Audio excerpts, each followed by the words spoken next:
बहुत बहुत धन्यवाद जी सिद्धू साहब। साढ़े मैं कहूँ कि जो रहन लग्या ना एक नानकसर वाला दुध लैन चलिया गया साढ़े हुण साढ़े डंगर है नहीं सी मैनू आले दुध की गजा मैं कहा भरावा तुसीं रोज़ कहने भी जिन्होंने दुध की दात बख्शी है साढ़े मख दात ही नहीं बख्शी असीं तैनूं कहदा दुध पा दईए। मतलब ये जिहड़े साथी प्रोफैशनल तौर पर गाउंदे आ ना इन्हां दी रोटी भी इसे नाल चलदी है। सानूं ध्यान रखना पैंदा क्योंकि ये साथी साढ़े लंबा समा किसान जथेबंदी वेले भी साथ दिता है। साथी ने हर वेले जदों भी लोड़ हुंदी है उदों आवाज़ मारते हैं तो इसे करके मैं तुहानूं सारिआं नूं कहा सी भी ये साथी मेरे जगह च नहीं रह गया कोई लखबीर सिंह आ गए सारे है ना आ गए चलो ठीक है धन्यवाद। अच्छा हाँ जी हुण मैं बेनती करूँगा समोसा ते चाह गई आ जे तो हुक्म होवे खन्ना साहब फिर तो बैठा नूं बरता के दो लवा ने गीत दे विच निबड़ जू काम तो जे पहला आप डॉक्टर साहब दियां सवावां लैणगे फिर आप इन्हां नूं आवाज़ मार दिंदे दसो सुन ली लै भी समोसा ते चाह मुंडिया तू बंद कर दे भी किसी नूं बिस्कुट किसी नूं चाह लेक्चर चलते एक बारी हुण आ प्लेट फड़ा दे तू अगर नहीं चकनी प्लेट सारे साथियों वास्ते चाह भी हाजिर है समोसा भी मिलूगा। नींद नहीं हुण लाउणी कि आप डॉक्टर साहब जिन्ना भी अपने कोले फाशीपात का सारा क्योंकि इन्होंने बहुत गौर नाल सुनिया तो इन्होंने पता लड़ी कित्थों फड़नी है तो कित्थे जोड़नी है किवें आपां नूं समझाउणा ते आपां किवें इहदे ते फतेह पाउणी आ क्योंकि हुण तक फाशीपात दो थावां ते आ चुके हैं। एक थां ते 21 साल रहा एक थां ते 12 साल रहा आपां 12 तो घट रहण देना फिक्र ना करियो कोई गल नहीं आ लैण दिओ।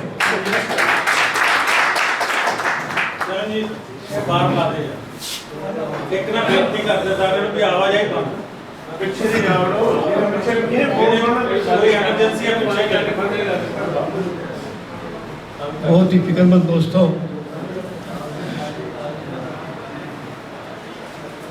क्योंकि मैं देख रहा कि फिक्र थोड़े सारे दे चेहरे ते हैगा ते नाले जदों तुसी एक बड़ा ट्रमे दे नाल साहब नूं सुन रहे सीगे। वैसे जो मैं सुन रहा सीगा तो मैनूं लगदा सीगा कि मैं की बोलांगा क्योंकि इन्होंने शुरू तो लैके अखीर तक अज तक जो विषय के दो हिस्से सीगे दोहां के उपर बड़ा गंभीर इन्हां दी चलो कह सकते हैं कि अध्ययन भी हैगा। इन्होंने जी दस्सिया कि पहला 2.25 घंटे बोले सीगे अज इन्होंने 1.5 घंटे समेटता तो चलो प्रैक्टिस भी हो जाती जो बंदा बार बार बोलता है तो थोड़ा जहा संखेप होना शुरू भी हो जाता है। अखीर से जिथे इन्होंने गल छड्डी भी इनू आप हरा सकते हैं ये गल पक्की है कि पहला आप ये सुनेहा लैके ना जाइए भी ये इन्ना मतलब कि लम्मा तो इन्ना तो उदों असी अज नाल भी जोड़ता तो आप जो गल करते हैं फारसीवाद की तो साढ़े सामने एको ही तस्वीर आती है हिटलर की। मुसोलनी तो मतलब बहुत घट लोग जानते हैं हिटलर को भी सारे जानते हैं जो भी गल आती है तो जो असी पिछले 2014 तो बाद भी जो गल करते हैं तो सानू हिटलर ही याद आता रहा जो भी मोदी साहब की गलबात या कोई उन्होंने भी अध्ययन शुरू होता है या कोई गलबात शुरू होती है विचार आते हैं तो सानू हर वक्त हिटलर ही याद आता सीगा क्योंकि हिटलर ने मतलब कि जो किया जैसा मतलब कि लखा लोग मतलब यहूदियों की खास तौर पर जो गल होती है भी मास किलिंग उन्हें की जी जीनोसाइड की गल हुई है तो उसकी जी तैयारी की गल की है अखीर से बड़ा वधिया इन्होंने जिक्र किया भी किहड़े पड़ाव ने जिन्हां पड़ावां चों लंघ के असी इत्थे पहुँचना हुंदा है तो वो सानू हुण सुचेत करने वाले पड़ाव ने मतलब तो है कि इन्होंने एक हिस्टरी मतलब कि सानू दसी है इतिहास तो असी ये नहीं समझना सीखना कि भी कदों की होया कदों की होया कदों की होया। अखीर से जो इन्होंने गल की भी आ चीज़ां सीगियां जिहड़ियां फासीवाद दे वल वध रहे पड़ावां दा इशारा करदियां ने वो इशारे जे असी नहीं समझते तो असी फिर जी हारन वाली गल हैगी है वो तो पक्की हुई है भी असी हार ही सकते हैं तो जितन की गल तां हैगी है कि असी इशारिਆਂ ਨੂੰ समझिए मैं तुरंत ये भी कहा भी आप ये इशारिਆਂ ਨੂੰ समझिए जिहड़ा कि एक माहौल बन रहा हैगा उन्होंने असी कित्थे समझना हैगा तो कित्थे उहदे विरोध में खड़े होना हैगा। एक होर गल वधिया कही जी मैं पूरा दोबारा दोहराना चाहना भी जे आप कहिए भी ये बीजेपी का राज 2024 में खत्म हो जाऊगा पर जो उन्होंने ਸ਼ੁਰੂਆਤ ਕੀਤੀ ਹੋਈ ਹੈ ਵੱਡੀਆਂ ਵੱਡੀਆਂ ਸੰਸਥਾਵਾਂ ਦੇ ਵਿੱਚ ਆਪਣੇ ਬੰਦੇ ਬਿਠਾਉਣ ਦੀ। ਵੈਸੇ ਤਾਂ ਇਹ ਸ਼ੁਰੂਆਤ ਵਾਜਪਾਈ ਸਰਕਾਰ ਵਿੱਚ ਵੀ ਹੋ ਗਈ ਸੀਗੀ, ਉਦੋਂ ਵੀ ਉਹਨਾਂ ਨੇ ਇਹ ਕੰਮ ਤਾਂ ਕਰਨਾ ਸ਼ੁਰੂ ਕਰ ਦਿੱਤਾ ਸੀਗਾ। ਉਹਨਾਂ ਨੇ ਹੌਲੀ ਹੌਲੀ ਜਿਹੜਾ ਮਾਹੌਲ ਬਣਾਇਆ ਅਤੇ ਅਸੀਂ ਜਿਹੜਾ ਹੈ 2014 ਦੇ ਵਿੱਚ ਨਵੀਂ ਸਰਕਾਰ ਦੇਖੀ, ਕਿਉਂਕਿ ਉਸ ਮਾਹੌਲ ਦੇ ਹੀ ਮਤਲਬ ਕਿ ਅੱਗੋਂ ਜੇ ਆਪਾਂ ਗੱਲ ਕਰੀਏ, ਜਿੱਥੋਂ ਤੱਕ ਫਾਸਿਜ਼ਮ ਦੀ ਗੱਲ ਹੈਗੀ ਹੈ, ਇਹਨਾਂ ਨੇ ਬੜੀ ਵਿਆਖਿਆ ਕੀਤੀ ਹੈ ਵਧੀਆ ਤਰੀਕੇ ਦੇ ਨਾਲ। ਉਹਦੇ ਇੱਕ ਇੱਕ ਪੁਆਇੰਟ ਵੀ ਦੱਸ ਸੇ ਇਹ ਇਹਦੀਆਂ ਖੂਬੀਆਂ ਹੁੰਦੀਆਂ ਨੇ ਜਾਂ ਜੋ ਕਿ ਉਹਦੀਆਂ ਖਾਸੀਅਤਾਂ ਹੁੰਦੀਆਂ ਨੇ, ਉਹਦੇ ਆ ਕਰੈਕਟਰਿਸਟਿਕਸ ਹੁੰਦੇ ਨੇ, ਗੁਣ ਹੁੰਦੇ ਆ। ਜੇ ਮੈਂ ਕਹਾਂ ਤਾਂ ਇਹ ਇੱਕ ਪੋਲੀਟੀਕਲ ਆਈਡੀਆਲੋਜੀ ਹੈ, ਜਿਵੇਂ ਉਹਨਾਂ ਨੇ ਵਰਲਡ ਵਾਰ ਨਾਲ ਜੋੜਿਆ ਵੀ ਵਿਸ਼ਵ ਯੁੱਧ ਤੋਂ ਬਾਅਦ ਸਾਰਾ ਕੁਝ ਤਹਿਸ ਨਹਿਸ ਹੋ ਗਿਆ ਅਤੇ ਮੁਸੋਲਨੀ ਦੇ ਉੱਧਰ ਨਾਜੀ ਜਿਹੜਾ ਸੀਗਾ ਇਹ ਉਹਦੀ ਇੱਕ ਤਿਆਰੀ ਦੇ ਵਿੱਚ ਇਹ ਦੋਵੇਂ ਮਤਲਬ ਕਿ ਸਾਹਮਣੇ ਆਏ। ਪਰ ਕੀ ਅਸੀਂ ਇਸ ਦਾ ਮੁੱਢ ਸਿਰਫ 1919 ਤੋਂ ਜਾਂ 18 ਤੋਂ ਜਾਂ 1919 ਜਾਂ 20 ਤੋਂ ਮੁਸੋਲਨੀ ਤੋਂ ਹੀ ਬੰਦੇ ਹੈ? ਇਤਿਹਾਸ ਸਾਨੂੰ ਫਾਸਿਜ਼ਮ ਦੀ ਜਿਹੜੀ ਹੈਗੀ ਹੈ ਵਿਵਸਥਾ ਉੱਥੋਂ ਹੀ ਦੱਸਦਾ ਹੈਗਾ। ਪਹਿਲਾਂ ਮੁਸੋਲਨੀ ਦੀ ਗੱਲ ਕਰਦਾ, ਫਿਰ ਉਹ ਆਪਣੇ ਹਿਟਲਰ ਦੀ ਗੱਲ ਕਰਦਾ ਹੈ। ਉਹ 1920 ਤੋਂ ਸ਼ੁਰੂ ਕਰਦਾ ਹੈ ਅਤੇ ਉਹ 35 ਤੋਂ ਲੈ ਕੇ 45 ਤੱਕ ਜਿਹੜਾ ਹੈ ਨਾਜ਼ੀਇਜ਼ਮ ਜਿਹੜਾ ਹੈਗਾ ਹਿਟਲਰ ਦੀ ਵਿਵਸਥਾ ਹੈਗੀ ਹੈ। ਪਰ ਕੀ ਇਸ ਦੀਆਂ ਜੜ੍ਹਾਂ ਆਪਾਂ ਨੂੰ ਪਿੱਛੇ ਨਹੀਂ ਲੱਭਦੀਆਂ? ਜੇ ਅਸੀਂ ਉਸ ਪਿੱਛੇ ਇਤਿਹਾਸ ਵਿੱਚ ਜਾਈਏ ਤਾਂ ਮਤਲਬ ਕਿ ਕਿਹੜੀ, ਮੈਂ ਕਹਿੰਦਾ ਕਿ ਮੈਂ ਚਲੋ ਮੈਡੀਕਲ ਦਾ ਬੰਦਾ ਹੈਗਾ, ਮਨੋਵਿਗਿਆਨ ਅਤੇ ਸਰੀਰਕ ਵਿਗਿਆਨ ਦੋਵੇਂ ਜੋੜ ਕੇ ਮੈਂ ਕਈ ਵਾਰੀ ਲੱਭਣ ਦੀ ਕੋਸ਼ਿਸ਼ ਕਰਦਾ ਵੀ ਇਹਦੀਆਂ ਜੜ੍ਹਾਂ ਸਾਡੀ ਮਨੁੱਖੀ ਸ਼ਖਸੀਅਤ ਵਿੱਚ ਕਿੱਥੇ ਪਈਆਂ ਹੈਗੀਆਂ ਨੇ। ਕੀ ਇਹ ਰਾਤੋਂ ਰਾਤ ਮਤਲਬ ਕਿ ਇਹ ਸਿਰਫ ਫੇਲ ਹੋਣਾ ਸੀਗਾ, ਜਿਹੜਾ ਬਰਬਾਦ ਹੋਣਾ ਸੀਗਾ, ਤਹਿਸ ਨਹਿਸ ਹੋਣਾ ਸੀ, ਤਬਾਹੀ ਹੋਣੀ ਸੀਗੀ, ਅਤੇ ਫਿਰ ਉਸ ਦੇ ਵਿੱਚ ਇਹਨਾਂ ਨੂੰ ਖਿਆਲ ਆਇਆ ਵੀ ਆਪਾਂ ਇਸ ਤਰ੍ਹਾਂ ਮਤਲਬ ਕਿ ਇੱਕ ਵਿਵਸਥਾ ਬਣਾਈਏ, ਇੱਕ ਇਹੋ ਜਿਹੀ ਪਾਰਟੀ ਬਣਾਈਏ। ਜੇ ਆਪਾਂ ਕਹੀਏ ਜਿਹੜੀ ਗੱਲ ਇਸ਼ਾਰੇ ਵਿੱਚ ਤਾਂ ਦত্ত ਸਾਹਿਬ ਨੇ ਕਹੀ, ਜੇ ਮੈਂ ਬਹੁਤਾ ਹਜੇ ਪਿੱਛੇ ਨਾ ਜਾਵਾਂ ਤਾਂ 2500 ਸਾਲ ਪਹਿਲਾਂ ਜਿਹੜੀ ਅਸੀਂ ਸਾਰੇ ਜਾਣਦੇ ਹੈ ਸਾਡੀਆਂ ਭਾਰਤ ਦੇ ਵਿੱਚ ਇਹਦੀਆਂ ਜੜ੍ਹਾਂ ਮਨੂ ਸਮ੍ਰਿਤੀ ਵਿੱਚ ਪਈਆਂ ਹੈਗੀਆਂ। ਅਸੀਂ ਉਸ ਨੂੰ ਮਨੂ ਸਮ੍ਰਿਤੀ ਨੂੰ ਮਤਲਬ ਕਿ ਉਹ ਠੀਕ ਹੈ ਕਿ ਜਦੋਂ ਅਸੀਂ ਆਪਾਂ ਯਾਦ ਕਰਦੇ ਹਾਂ ਹਿੰਦੁਸਤਾਨ ਦੇ ਵਿੱਚ ਮਨੂ ਸਮ੍ਰਿਤੀ ਸਾਡੇ ਮਤਲਬ ਕਿ ਵਿਚਾਰਾਂ ਵਿੱਚ, ਸਾਡੇ ਐਕਸ਼ਨ ਦੇ ਵਿੱਚ ਇੰਨੀ ਜ਼ਿਆਦਾ ਮਤਲਬ ਕਿ ਡੂੰਘੀ ਮਤਲਬ ਕਿ ਆਈ ਹੋਈ ਹੈ ਕਿ ਸਾਨੂੰ ਨਜ਼ਰ ਨਹੀਂ ਆਉਂਦੀ ਵੀ ਉਹ ਵੀ ਇੱਕ ਬਹੁਤ ਵੱਡੀ ਫਾਸਿਜ਼ਮ ਦੀ ਜਿਹੜੀ ਗੱਲ ਸੀਗੀ ਉਹ ਸੀਗੀ। ਪਰ ਜਦੋਂ ਫਾਸਿਜ਼ਮ ਦੀ ਗੱਲ ਕਰਦੇ ਕਰਦੇ ਇਹਨਾਂ ਨੇ ਧਰਮ ਦੀ ਗੱਲ ਕੀਤੀ ਵੀ ਧਰਮ ਨੂੰ ਵੀ ਆਪਣੇ ਹਿਸਾਬ ਨਾਲ ਇਹ ਇਸਤੇਮਾਲ ਕਰ ਲੈਂਦੇ ਹੈ, ਪਰ ਉਹ ਧਰਮ ਜਿਹੜੀ ਵਿਵਸਥਾ ਪਈ ਹੈਗੀ ਹੈ 4 ਵਰਨਾਂ ਦੀ ਆਪਾਂ ਜਦੋਂ ਗੱਲ ਕਰਦੇ ਹੈਗੇ ਆ, 4 ਵਰਨਾਂ ਦੇ ਵਿੱਚ ਉਹ ਸਾਰੀਆਂ ਗੱਲਾਂ ਪਈਆਂ ਨੇ ਜਿਹੜੀਆਂ ਫਾਸਿਜ਼ਮ ਦੇ ਇਹਨਾਂ ਨੇ ਕਿਹਾ ਵੀ ਇੱਕ ਦਬਦਬਾ ਹੈਗਾ, ਇੱਕ ਪਿਓਰਿਟੀ ਦੀ ਗੱਲ ਹੈਗੀ ਹੈ। ਅਸੀਂ ਬ੍ਰਾਹਮਣ ਨੂੰ ਪਿਓਰ ਕਹਿ ਰਹੇ ਹੈਗੇ ਹੈ ਵੀ ਬ੍ਰਾਹਮਣ ਜਿਹੜਾ ਹੈਗਾ ਉਹ ਪਿਓਰ ਹੁੰਦਾ ਹੈਗਾ, ਉਹ ਜਿਹੜੀ ਜਾਤ ਹੈਗੀ ਹੈ ਜਾਂ ਕੌਮ ਹੈਗੀ ਹੈ ਜਾਂ ਨਸਲ ਹੈਗੀ ਹੈ ਉਹ ਪਿਓਰਿਟੀ ਦੀ ਗੱਲ ਕਰਦੀ ਹੈਗੀ ਹੈ। ਅਤੇ ਦਲਿਤ ਸਭ ਤੋਂ ਜਿਹੜਾ ਹੈਗਾ ਉਹ, ਅਤੇ ਉਸੇ ਨੂੰ ਹੀ ਹੁਣ ਆਪਾਂ ਦੇਖ ਰਹੇ ਹਾਂ ਕਿ ਉਸੇ ਫਾਸਿਜ਼ਮ ਦੇ ਮਤਲਬ ਕਿ ਤਹਿਤ ਹੀ ਜਿਹੜਾ ਹੈ ਉਹ ਜਿਹੜਾ ਦਲਿਤਾਂ ਨੂੰ, ਔਰਤਾਂ ਨੂੰ ਜਿਵੇਂ ਕਹਿ ਰਹੇ ਵੀ ਘਰੇ ਬਿਠਾਉਣ ਦੀ ਗੱਲ ਹੈਗੀ ਹੈ, ਇਹ ਵੀ RSS ਵੱਲੋਂ ਕਈ ਵਾਰੀ ਸੰਕੇਤ ਦਿੱਤਾ ਗਿਆ ਵੀ ਔਰਤਾਂ ਦਾ ਕੰਮ ਘਰੇ ਰਹਿ ਕੇ ਬੱਚੇ ਪਾਲਣਾ ਹੁੰਦਾ ਹੈਗਾ। ਤਾਂ ਆਪਾਂ ਹੌਲੀ ਹੌਲੀ ਇਹ ਜਿਹੜਾ ਫਾਸਿਜ਼ਮ ਵਾਲਾ ਹੈਗਾ ਉਹਨੂੰ ਆਪਣੇ ਇਸ ਮਤਲਬ ਕਿ ਜਿਹੜਾ ਮਨੂ ਸਮ੍ਰਿਤੀ ਦਾ ਜਿਹੜਾ ਵਿਚਾਰਧਾਰਾ ਹੈਗੀ ਉਸ ਦੇ ਵਿੱਚ ਉਹਨੂੰ ਲਿਆ ਕੇ ਸਾਹਮਣੇ ਲਿਆਂਦਾ ਜਾ ਰਿਹਾ ਹੈਗਾ। ਤਾਂ ਆਪਾਂ ਮਤਲਬ ਕਿ ਇਸ ਨੂੰ ਉਸ ਦੇ ਨਾਲ ਜੋੜ ਕੇ ਦੇਖੀਏ ਕਿ ਸਾਡੇ ਕੋਲ ਆਲਰੇਡੀ ਉਹ ਜ਼ਮੀਨ ਹੈਗੀ ਹੈ। ਇਸ ਕਰਕੇ ਇੱਥੇ ਭਾਵੇਂ ਉਹੀ ਗੱਲ ਹੈ ਕਿ ਭਾਰਤੀ ਪਰਿਪੇਖ ਦੇ ਵਿੱਚ ਫਾਸਿਜ਼ਮ ਆ ਰਿਹਾ ਆਊਗਾ ਅਤੇ ਆਪਾਂ ਪਤਾ ਵੀ ਨਹੀਂ ਚੱਲਣਾ, ਕਿਉਂਕਿ ਅਸੀਂ ਫਿਰ ਮੰਨਦੇ ਹੈਗੇ ਆ ਜਦੋਂ ਅਸੀਂ ਕਹਿੰਦੇ ਹਾਂ ਕਿ ਬ੍ਰਾਹਮਣ ਜਿਹੜੇ ਹੈਗੇ ਨੇ ਉਹ ਸ਼ੁੱਧ ਹੁੰਦੇ ਨੇ। ਬ੍ਰਾਹਮਣ ਤਾਂ ਆਪਣੇ ਆਪ ਨੂੰ ਕਹਿੰਦੇ ਹੀ ਨੇ, ਜਿਹੜੀਆਂ ਦੂਜੀਆਂ ਜਾਤਾਂ ਵਾਲੇ ਲੋਕ ਵੀ ਨੇ ਉਹ ਵੀ ਕਈ ਵਾਰੀ ਆਪ ਉਹਦੇ ਨਾਲ ਹਾਂ ਮਿਲਾਉਂਦੇ ਨੇ, ਕਿਉਂਕਿ ਉਹ ਇਸ ਪ੍ਰੋਸੈਸ ਦੇ ਵਿੱਚ ਰਹੇ ਹੈਗੇ ਨੇ।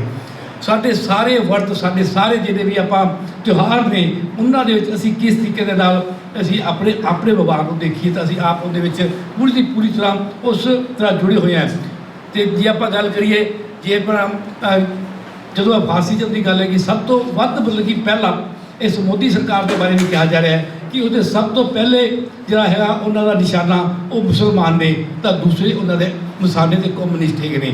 ਕਿਉਂਕਿ ਅਸੀਂ ਭਾਵੇਂ ਸਿੱਧੇ ਤੌਰ 'ਤੇ ਇਹ ਨਾ ਕਹੀਏ ਵੀ ਅਸੀਂ ਮਤਲਬ ਕਿ ਧਰਮ ਨਹੀਂ ਮੰਨਦੇ, ਨਾਸਤਿਕ ਕਹਿਣਾ ਮਤਲਬ ਕਿ ਸਾਰੇ ਨਹੀਂ ਕਹਿੰਦੇ ਇਸ ਤਰ੍ਹਾਂ ਨਾਸਤਿਕ ਹੋਣਾ, ਪਰ ਉਹਨਾਂ ਨੂੰ ਪਤਾ ਹੈਗਾ ਵੀ ਇਹ ਜਦੋਂ ਸਾਡੇ ਕੋਲ ਇੱਕ ਮਾਰਕਸ ਦੀ ਤੁਕ ਹੈਗੀ ਹੈ, ਅਸੀਂ ਉਹਨੂੰ ਸਮਝੇ ਬਗੈਰ ਹੀ ਵੈਸੇ ਵੀ ਉਸ ਨੇ ਕਿਸ ਸੰਦਰਭ ਦੇ ਵਿੱਚ ਮਾਰਕਸ ਨੇ ਕਿਹਾ ਕਿ ਧਰਮ ਇੱਕ ਹਕੀਮ ਹੈ, ਅਸੀਂ ਉਸ ਨੂੰ ਸਿਰਫ 3 ਸ਼ਬਦਾਂ ਤੱਕ ਸੀਮਤ ਕਰਤਾ ਉਹਦੀ ਵਿਆਖਿਆ ਪੜ੍ਹਨ ਵਾਲੀ ਗੱਲ ਹੈ। ਨਾ ਤਾਂ ਉਹਨਾਂ ਨੇ ਬੜੇ ਇਸ਼ਾਰੇ ਕੀਤੇ ਪੜ੍ਹਨ ਦੇ ਬਾਰੇ ਕਈ ਕਿਤਾਬਾਂ ਦੇ, ਸਾਨੂੰ ਇਹ ਵੀ ਪੜ੍ਹਨਾ ਚਾਹੀਦਾ ਹੈ ਵੀ ਮਾਰਕਸ ਨੇ ਧਰਮ ਨੂੰ ਅਫੀਮ ਕਿਉਂ ਕਿਹਾ। ਅਸੀਂ ਸਿਰਫ 3 ਅਕਸ਼ਰਾਂ ਦੇ ਉੱਤੇ ਸੀਮਤ ਨਾ ਕਰੀਏ ਤਾਂ ਅਸੀਂ ਫਿਰ ਸਮਝਾਂਗੇ ਅਸਲ ਦੇ ਵਿੱਚ ਅਸੀਂ ਜਦੋਂ ਮਤਲਬ ਕਿ ਧਰਮ ਦੇ ਖਿਲਾਫ ਗੱਲ ਕਰਦੇ ਹਾਂ ਤਾਂ ਅਸੀਂ ਥੋੜ੍ਹੇ ਜਿਹੇ ਉਸ ਤਰੀਕੇ ਨੂੰ ਸਮਝ ਕੇ ਮਤਲਬ ਕਿ, ਕਿਉਂਕਿ ਅਸੀਂ ਜਦੋਂ ਧਰਮ ਦੇ ਖਿਲਾਫ ਗੱਲ ਕਰਦੇ ਹੈਗੇ ਆ ਤਾਂ ਫਿਰ ਅਸੀਂ ਬਹੁਤ ਵੱਡੇ ਘੇਰੇ ਨੂੰ ਵੀ ਆਪਣੇ ਵਿਰੋਧ ਵਿੱਚ ਖੜਾ ਕਰ ਲੈਂਦੇ ਹਾਂ। ਜੇ ਆਪਾਂ ਸੋਚਦੇ ਹਾਂ ਕਿ ਆਪਾਂ ਇੱਕ ਰਲ ਕੇ ਇਸ ਵਿਵਸਥਾ ਦੇ ਜਿਹੜੀ ਫਾਸਿਜ਼ਮ ਸਾਡੇ ਆ ਰਿਹਾ ਹੈਗਾ ਅਸੀਂ ਉਹਦਾ ਮੁਕਾਬਲਾ ਕਰਨਾ ਹੈ ਤਾਂ ਸਾਨੂੰ ਜੇ ਸਾਰਿਆਂ ਨੂੰ ਲੈ ਕੇ ਨਾਲ ਚੱਲਣ ਦੀ ਲੋੜ ਹੈਗੀ ਹੈ ਤਾਂ ਸਾਨੂੰ ਇਹ ਨਿੱਕੀਆਂ ਨਿੱਕੀਆਂ ਜਿਹੜੀਆਂ ਬਰੀਕੀਆਂ ਨੇ ਇਹਨਾਂ ਨੂੰ ਵੀ ਸਮਝਣ ਦੀ ਲੋੜ ਹੈਗੀ ਹੈ। ਤਾਂ ਇਹ ਇਸ ਕਰਕੇ ਬਾਕੀ ਦੇਖੋ ਫਾਸਿਜ਼ਮ ਦੇ ਵਾਸਤੇ ਤੁਹਾਨੂੰ ਇੱਕ ਦੁਸ਼ਮਣ ਖੜਾ ਕਰਨਾ ਹੁੰਦਾ, ਇੱਕ ਦੋਸਤ ਵੀ ਖੜਾ ਕਰਨਾ ਹੁੰਦਾ ਹੈ। ਜੇ ਆਪਾਂ ਕਹੀਏ ਕਿ ਆਪਣੇ ਇਸ ਸਰਕਾਰ ਨੇ RSS ਨੂੰ ਬੈਨ ਕਰਨ ਵਾਲਾ ਸਾਡੇ ਕੋਲ ਲਿਖਤੀ ਮਤਲਬ ਕਿ ਉਹਦੇ ਪੱਤਰ ਹੈਗੇ ਨੇ ਜਿਹਦੀ ਉਹਨੇ ਸਿਫਾਰਿਸ਼ ਕੀਤੀ ਪਟੇਲ ਹੋਰਾਂ ਨੇ RSS ਨੂੰ ਬੈਨ ਕਰਨ ਦੇ ਬਾਰੇ। ਤੇ ਅੱਜ RSS ਦੇ ਜਾਂ ਕਹਿ ਲਓ ਕਿ BJP ਸਰਕਾਰ ਨੇ ਪਟੇਲ ਨੂੰ ਹੀ ਹੀਰੋ ਬਣਾ ਕੇ ਸਾਡੇ ਸਾਹਮਣੇ ਰੱਖਿਆ ਹੈਗਾ ਤੇ ਉਹਨਾਂ ਨੇ ਲੱਭਿਆ ਹੈਗਾ ਵੀ ਕਿਵੇਂ ਮਤਲਬ ਕਿ ਪਟੇਲ ਦੀ ਤੇ ਨਹਿਰੂ ਦੀ ਸੀਗੀ। ਨਹਿਰੂ ਨੂੰ ਉਹਨਾਂ ਨੇ ਆਪਣੇ ਸਾਰੀ ਜਿਹੜੀ ਹੈਗੀ ਹੈ ਸਾਡੀ ਅੱਜ 70 ਸਾਲ ਦੀ ਦੁਰਗਤੀ ਕਹਿ ਲਓ ਦੇਸ਼ ਦੀ ਉਹ ਜਿਹਨੂੰ ਮੰਨਦੇ ਨੇ ਉਹਦੇ ਪਿੱਛੇ ਸਾਰਾ ਕੁਝ ਉਹ ਨਹਿਰੂ ਨੂੰ ਦੋਸ਼ੀ ਠਹਿਰਾ ਰਹੇ ਹੈਗੇ ਨੇ ਤੇ ਉਹਦੇ 'ਚ ਪਟੇਲ ਨੂੰ ਉਹਨਾਂ ਨੇ ਹੀਰੋ ਬਣਾਇਆ ਹੈਗਾ। ਤੇ ਪਟੇਲ ਜਿੰਨੀ ਮੇਰੇ ਕੋਲ ਆ ਕਿਤਾਬ ਹੈਗੀ ਆ RSS ਦੀ ਮੂਲ ਪਛਾਣੋ, ਇਹਦੇ 'ਚ ਉਹ ਚਿੱਠੀ ਹੈਗੀ ਹੈ ਜਿਹਦੇ ਵਿੱਚ ਉਹਨਾਂ ਨੇ ਲਿਖਿਆ ਕਿ RSS ਜਿਹੜੀ ਹੈਗੀ ਹੈ ਇਹਨੂੰ ਬੈਨ ਕੀਤਾ ਜਾਵੇ। ਤੇ ਤੁਸੀਂ ਮਤਲਬ ਕਿ ਜਿਹੜੀ ਹੈਗੀ ਨਾ ਉਹ ਤੇ ਦੂਸਰਾ ਦੇਖੋ ਵੀ ਜਿਹੜੀ ਆਪਾਂ ਗੱਲ ਕਰੀਏ ਦੂਸਰਾ ਹੁਣ ਇਸ ਸਾਲ 75ਵੇਂ ਸਾਲ ਦੇ ਵਿੱਚ ਇੱਕ ਹੀਰੋ ਉਹਨਾਂ ਨੇ ਹੋਰ ਚੁਣ ਕੇ ਮਤਲਬ ਕਿ ਆਪਣੇ ਜਿਸ ਦਾ ਬੁੱਤ ਮਤਲਬ ਕਿ ਲਾਇਆ ਹੈਗਾ ਸੁਭਾਸ਼ ਚੰਦਰ ਬੋਸ ਦਾ। ਤੁਸੀਂ ਦੇਖ ਲਓ ਵੀ ਇਹ ਕਿਸ ਦਾ ਹਿਸਟਰੀ ਦੇ ਵਿੱਚੋਂ ਚੁਣ ਕੇ ਤੁਸੀਂ ਕਿਸ ਨੂੰ ਮਾਨਤਾ ਦੇ ਰਹੇ ਹੋ, ਕਿਵੇਂ ਤੁਸੀਂ ਲੋਕਾਂ ਦੀ ਜਿਹੜਾ ਹੈਗਾ ਜਜ਼ਬਿਆਂ ਨੂੰ ਤੁਸੀਂ ਜਿਹੜਾ ਕੈਸ਼ ਕਰ ਰਹੇ ਹੋ ਤੇ ਕਿਵੇਂ ਉਹਨਾਂ ਨੂੰ ਆਪਣੇ ਹੀਰੋ ਬਣਾ ਕੇ ਵੀ ਕਰ ਰਹੇ ਹੈਗੇ ਹੋ। ਉਹ ਕਹਿ ਰਹੇ ਸੀ ਕਿ ਮਤਲਬ ਕਿ ਉਹਨਾਂ ਨੇ ਕਿਹਾ ਕਿ ਦੇਸ਼ ਦੀ ਆਜ਼ਾਦੀ ਵਾਸਤੇ ਕੁਰਬਾਨੀਆਂ ਵਾਸਤੇ ਖੂਨ ਦੇਣ ਦੀ ਗੱਲ ਇਹ ਸਾਰੀਆਂ ਗੱਲਾਂ ਉਹ ਕਰ ਰਹੇ ਹੈਗੇ ਨੇ ਤੇ ਉਹ ਕਹਿੰਦੇ ਕਿ ਸਾਨੂੰ ਇਸ ਦੇ ਉੱਤੇ ਹੁਣ ਬੁੱਤ ਲਗਾਇਆ। ਉਹਨਾਂ ਨੂੰ ਯਾਦ ਆਇਆ ਕਹਿੰਦੇ ਇਹ ਪਿਛਲੀਆਂ ਸਰਕਾਰਾਂ ਨੇ ਇਸ ਨੂੰ ਇਗਨੋਰ ਕੀਤਾ, ਸਾਨੂੰ ਮਤਲਬ ਕਿ ਦੇਖੋ ਚੇਤਾ ਆਇਆ ਤੇ ਅਸੀਂ ਸੁਭਾਸ਼ ਚੰਦਰ ਬੋਸ ਨੂੰ ਕਰ ਰਹੇ ਹਾਂ। 2014 ਤੋਂ ਹੈਗੇ ਹੈ ਤੇ 2022 ਤੱਕ 8 ਸਾਲ ਮਤਲਬ ਕਿ ਉਹਨਾਂ ਨੂੰ ਸੁਭਾਸ਼ ਚੰਦਰ ਬੋਸ ਚੇਤੇ ਨਹੀਂ ਆਇਆ, ਹੁਣ ਚੇਤੇ ਆਇਆ। ਤਾਂ ਇਹ ਨਿੱਕੀਆਂ ਨਿੱਕੀਆਂ ਜਿਹੜੀ ਗੱਲਾਂ ਨੇ ਇਹਨਾਂ ਨੂੰ ਮਤਲਬ ਕਿ ਥੋੜ੍ਹੀ ਸਮਝਣ ਦੀ ਗੱਲ ਲੋੜ ਹੈਗੀ ਹੈ। ਜਿਸ ਤਰ੍ਹਾਂ ਮੈਂ ਕਿਹਾ ਸੀਗਾ ਕਿ ਜਦੋਂ ਮੈਂ ਸੁਣ ਰਿਹਾ ਸੀ ਤਾਂ ਮੈਨੂੰ ਲੱਗਦਾ ਸੀਗਾ ਕਿ ਫਾਸਿਜ਼ਮ ਦੇ ਉੱਤੇ ਕਹਿਣ ਨੂੰ ਬਹੁਤ ਕੁਝ ਨਹੀਂ ਹੈਗਾ ਕਿਉਂਕਿ ਸਾਰੀਆਂ ਗੱਲਾਂ ਇਹਨਾਂ ਨੇ ਕਹਿ ਦਿੱਤੀਆਂ। ਪਰ ਮੈਂ ਇੱਕ ਦੋ ਗੱਲਾਂ ਹੋਰ ਮਤਲਬ ਕਿ ਜਿਹੜਾ ਫਾਸਿਜ਼ਮ ਹੈਗਾ ਉਹ ਪੋਲੀਟੀਕਲ ਏਜੰਡਾ ਸੀਗਾ, ਮਸੋਲੀ ਦਾ ਉਹ ਪੋਲੀਟੀਕਲ ਏਜੰਡਾ ਸੀਗਾ ਕਿਉਂਕਿ ਉਹਨੇ ਉਸ ਤਰੀਕੇ ਦੇ ਨਾਲ ਸੱਤਾ ਦੇ ਵਿੱਚ ਪਹੁੰਚਣਾ ਸੀਗਾ। ਪਰ ਜਿਸ ਤਰ੍ਹਾਂ ਮੈਂ ਗੱਲ ਕੀਤੀ ਆਪਣੇ ਮਨੂ ਸਮ੍ਰਿਤੀ ਦੀ ਉਹ ਇੱਕ ਸੱਭਿਆਚਾਰਕ ਤਰੀਕੇ ਦੇ ਨਾਲ ਉਹ ਸਾਡੇ ਸਮਾਜ ਦੇ ਵਿੱਚ ਹੈਗਾ ਜਿਹੜਾ ਕਿ ਉਹਨੇ ਸਾਡੀ ਜੜ੍ਹਾਂ ਮਤਲਬ ਕਿ ਤੇ BJP ਵੀ ਜਿਹੜੀ ਹੈਗੀ ਹੈ ਉਹ ਬਾਕੀ RSS ਨੂੰ ਵੀ ਇਹ ਕਹਿੰਦੀ ਵੀ ਸਾਡਾ ਸੱਭਿਆਚਾਰਕ ਵਿੰਗ ਹੈਗਾ। ਤਾਂ ਅਸੀਂ ਉਸ ਨੂੰ ਦੇਖੀਏ ਵੀ ਇਹ ਸੱਭਿਆਚਾਰਕ ਵਿੰਗ ਹੈ ਜੋ ਵੀ ਹੈਗਾ। ਮੈਂ ਫਿਰ ਗੱਲ ਕਰਦਾ ਕਿ ਵੀ ਮੈਂ ਮੈਡੀਕਲ ਦਾ ਵਿਦਿਆਰਥੀ ਹੋਣ ਕਰਕੇ ਮਨੁੱਖ ਨੂੰ ਮਤਲਬ ਕਿ ਪੜ੍ਹਨ ਕਰਕੇ ਉਹਦੀ ਮਤਲਬ ਕਿ ਸਾਰੇ ਸਰੀਰ ਦੀ ਬਣਤਰ ਅਤੇ ਬਣਾਵਟ ਉਹਦੇ ਕੰਮ ਨੂੰ ਅੰਡਰਸਟੈਂਡ ਕਰਨ ਵਾਸਤੇ ਮੈਂ 2-3 ਜਿਹੜੀਆਂ ਮਨੁੱਖ ਦੀਆਂ ਖਾਸੀਅਤਾਂ ਹੈਗੀਆਂ ਨੇ ਜਿਹਨੂੰ ਸਾਨੂੰ ਸਮਝਣਾ ਚਾਹੀਦਾ ਤੇ ਉਹਦਾ ਇਸਤੇਮਾਲ ਕਰਨਾ ਚਾਹੀਦਾ ਹੈ। ਜਦੋਂ ਆਪਾਂ ਫਾਸਿਜ਼ਮ ਦੀ ਗੱਲ ਕਰਦੇ ਹੈ ਉਹ ਉਸ ਦਾ ਜਿਹੜਾ ਨੈਗੇਟਿਵ ਪੱਖ ਹੈਗਾ, ਨਕਾਰਾਤਮਕ ਪੱਖ ਹੈਗਾ ਉਹਨੂੰ ਇਸਤੇਮਾਲ ਕਰਦੀਆਂ ਨੇ ਤੇ ਉਸ ਨੂੰ ਮਤਲਬ ਕਿ ਵਰਗਲਾ ਕੇ ਤੇ ਕਿਵੇਂ ਮਨੁੱਖ ਨੂੰ ਆਪਣੇ ਮਗਰ ਲਗਾਉਂਦੀਆਂ ਹੈਗੀਆਂ ਨੇ। ਸਭ ਤੋਂ ਪਹਿਲੀ ਜਿਹੜੀ ਗੱਲ ਹੈਗੀ ਹੈ ਜਿਹੜੀ ਸਾਨੂੰ ਸਮਝਣੀ ਚਾਹੀਦੀ ਹੈ, ਸਭ ਨੂੰ ਪਤਾ ਵੀ ਹੈਗਾ ਸਾਡੇ ਕੋਲ ਇੱਕ ਬਹੁਤ ਖੂਬਸੂਰਤ ਦਿਮਾਗ ਹੈਗਾ। ਅਸੀਂ ਸੋਸ਼ਲ ਐਨੀਮਲ ਕਹਿੰਦੇ ਆਪਣੇ ਆਪ ਨੂੰ, ਮੈਂ ਕਹਿੰਦਾ ਅਸੀਂ ਥਿੰਕਿੰਗ ਐਨੀਮਲ ਹੈਗੇ ਆ।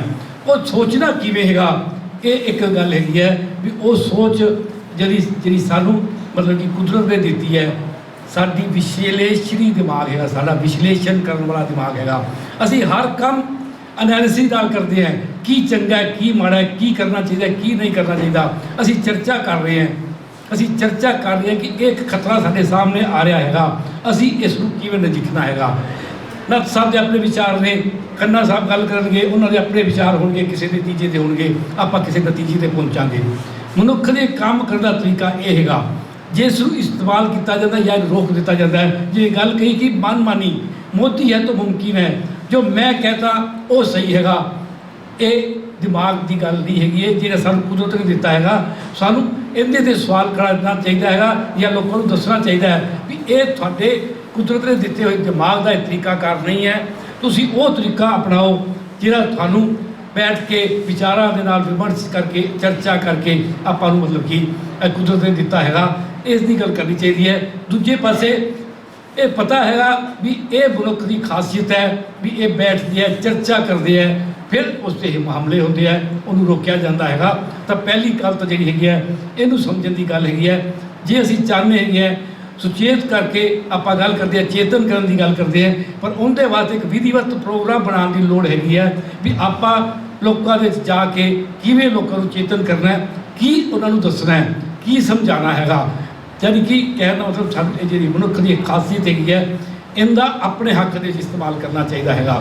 ਦੂਜੀ ਗੱਲ ਜੇ ਦੂਜੀ ਸਾਡੀ ਖਾਸੀਅਤ ਹੈਗੀ ਹੈ ਜਿਸ ਦੇ ਆਧਾਰ 'ਤੇ ਤੁਸੀਂ ਆਪਣਾ ਦੇਖ ਰਹੇ ਹੋ ਕਿ ਫਾਸੀਵਾਦ ਉਸ ਦਾ ਜਾਂ ਸੱਤਾ ਉਸ ਦੀ ਹੈ ਜਾਂ ਜੋ ਵੀ ਆਪਣੇ ਜਿਹੜੇ ਰਾਜ ਕਰਨ ਵਾਲੀ ਸੱਤਾ ਕਰਦੀ ਹੈ, ਸਾਡੇ ਵਿੱਚ ਇੱਕ ਖਾਸੀਅਤ ਹੈਗੀ ਹੈ ਅਸੀਂ ਸਾਰੇ ਸਿੰਪਥੀ ਜਾਣਦੇ ਹਾਂ ਵੀ ਸਿੰਪਥੀ ਕੀ ਹੁੰਦੀ ਹੈ, ਰਹਿਮ ਦਿਲੀ।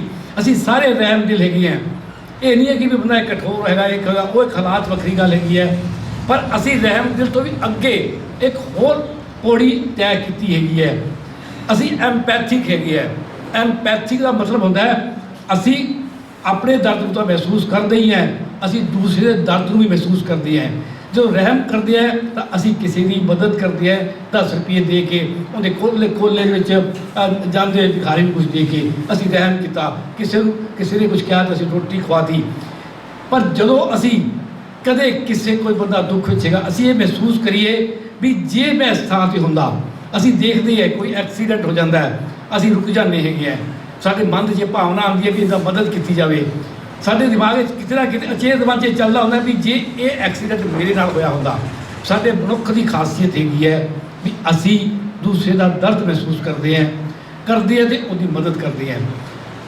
ਹਜ਼ਾਰਾਂ ਮੀਲ ਦੂਰ ਕਿਸੇ ਦੇ ਭੂਚਾਲ ਆਉਂਦਾ ਹੈ, ਕਿਤੇ ਸੁਨਾਮੀ ਆਉਂਦੀ ਹੈ, ਅਸੀਂ ਇੱਥੇ ਇਕੱਠੇ ਹੋ ਕੇ ਪੈਸੇ ਇਕੱਠੇ ਕਰਦੇ ਆ, ਕੱਪੜੇ ਇਕੱਠੇ ਕਰਦੇ ਆ, ਰਾਸ਼ਨ ਇਕੱਠਾ ਕਰਦੇ ਆ, ਭੇਜਦੇ ਆ, ਉਹ ਸਾਡੇ ਕੁਝ ਨਹੀਂ ਲੱਗਦੇ ਹੁੰਦੇ।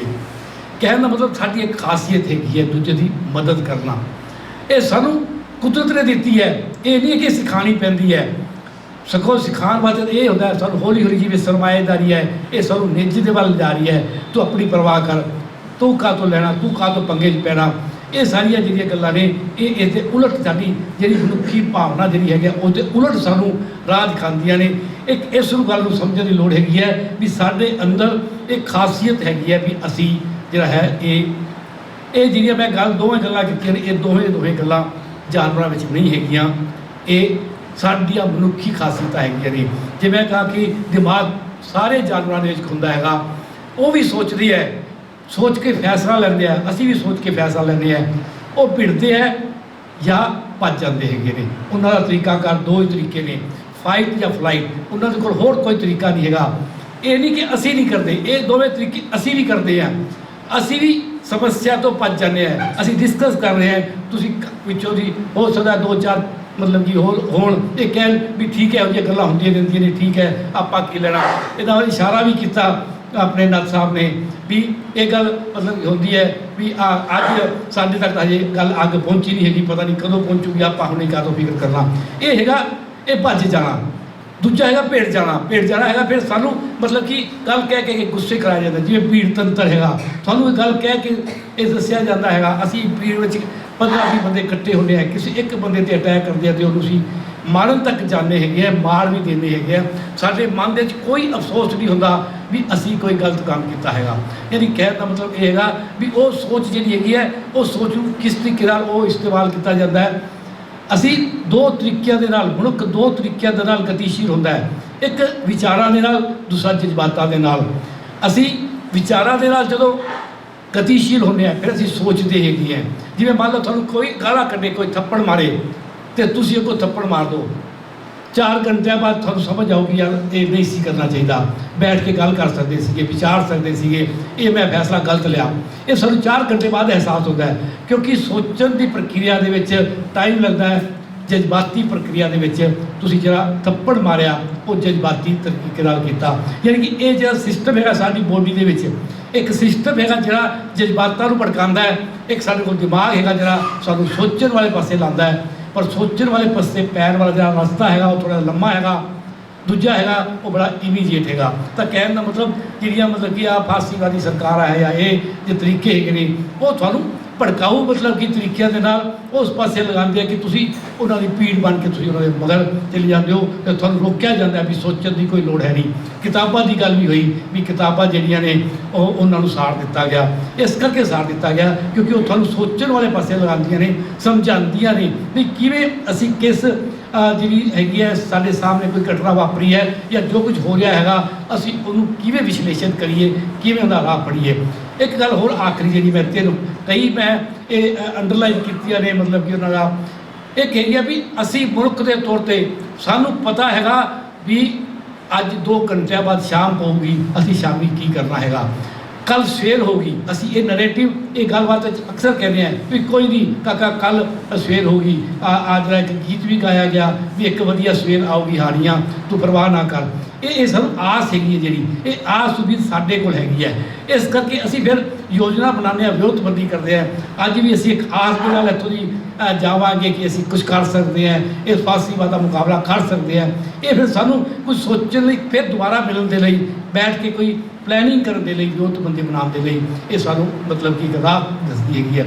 ਸਾਡੇ ਕੋਲ ਇੱਕ ਖਾਸੀਅਤਾਂ ਬੜੀਆਂ ਖੂਬੀਆਂ ਹੈਗੀਆਂ ਨੇ ਮਨੁੱਖ ਦੇ ਤੌਰ 'ਤੇ ਹੈਗੀਆਂ ਨੇ ਅਤੇ ਇਹਨਾਂ ਨੂੰ ਰੋਕਣ ਦੇ ਵਾਸਤੇ ਸੱਤਾ ਕੰਮ ਕਰਦੀ ਹੈ। ਇਹਨਾਂ ਨੂੰ ਰੋਕਣ ਦੇ ਵਾਸਤੇ ਜਿਹੜੀ ਹੈਗੀ ਹੈ ਫਾਸੀਵਾਦੀ ਏਜੰਡਾ ਜਿਹੜਾ ਹੈਗਾ ਉਹ ਤਰੀਕਾਕਾਰ ਲੱਭਿਆ ਜਾਂਦਾ ਹੈਗਾ ਅਤੇ ਉਹ ਕੀਤਾ ਜਾਂਦਾ ਹੈਗਾ। ਸਾਨੂੰ ਪਹਿਚਾਣਨ ਦੀ ਲੋੜ ਹੈ ਕਿ ਸਾਡੀਆਂ ਜਿਹੜੀਆਂ ਮਨੁੱਖੀ ਖਾਸੀਅਤਾਂ ਹੈਗੀਆਂ ਨੇ ਮੈਂ ਕੋਈ ਤੁਹਾਨੂੰ ਗਿਣਾਈਆਂ ਜ਼ਰੂਰ ਨੇ ਪਰ ਇਹ ਸਾਰੀਆਂ ਤੁਸੀਂ ਰੋਜ਼ ਮਹਿਸੂਸ ਕਰਦੇ ਹੋ, ਕਦੀ ਨਾ ਕਦੀ ਜ਼ਰੂਰ ਮਹਿਸੂਸ ਕਰਦੇ ਹੋ।